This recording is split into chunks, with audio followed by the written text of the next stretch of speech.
Okay, this is this preparation for the periodicity of the periodic table.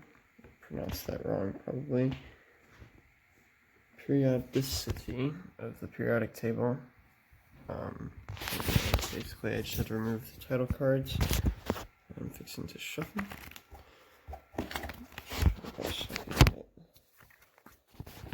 don't know how I'm going to record that, but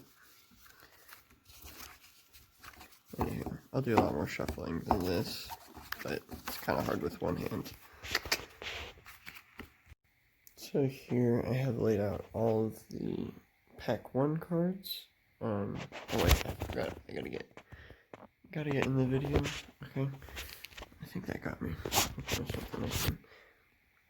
And now I get to choose a characteristic that I want to go off of, which very easily, I think I'm just going to choose numbers to go with first. So I'm going to go organize that, and I will be back. Okay, so I just finished organizing by number.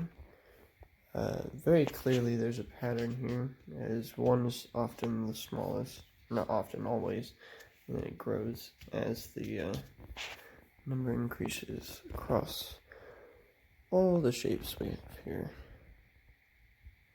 So yeah,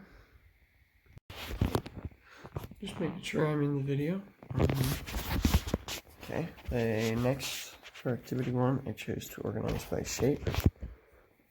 And then I noticed that every shape only have 1 number and 1 color.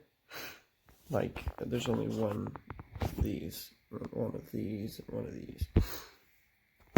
Like, there's no, like, no 2 colors have the same shape twice. Okay, so this is the start of activity 2. I have laid out all of the deck 2 cards and looking at them, saying how I could organize them. It's pretty much. And so I get to decide on a characteristic. Yeah. I gotta remove some cards though, so we'll do that first. Okay, I've finished organizing into groups based on valence electrons, noticing a pattern that they all shared, or each column shared the same formula with O2, as they did with valence electrons.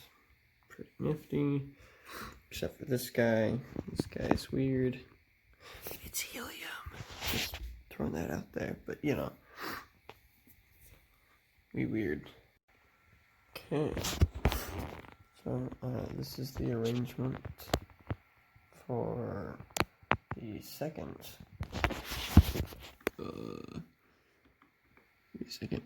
characteristic that I chose. I chose to organize by oxidation state. Ended up not having to move that much from the valence electrons, as there was a slight pattern here that they would all share. Pretty much all the last 3 would be the same, except for some outliers, like this guy down here, who didn't match the -3 + 3. He's just a -3. But yeah. Moving on to activity 3, which we're actually going to build the periodic table from the looks of it, based on all the characteristics and patterns we can find. So yay, this will be fun. Just finished stacking the cards into their groups based on their valence electrons. Now I get to arrange cards from the lowest atomic number to highest atomic number, assuming in columns. Okay, we just finished laying out our periodic table for activity 3, as well as observing trends that helium shows with both the 8 valence electrons like neon and the 2 valence electrons like beryllium. Alright, so I just finished inputting the atomic number, the radius, ionization energy, and the electronegativity for each and every one of these into an Excel spreadsheet, so that I can create these graphs showing the relationship between the radius and the atomic number, how it's like a slight increase, but as every interval of like 8, it looks up here because it gave us like jumps in the information we were given, which kind of sucks. But you can see up here that every interval of 8 it shrinks and then jumps back up once the new shell has to be created, except for helium down here.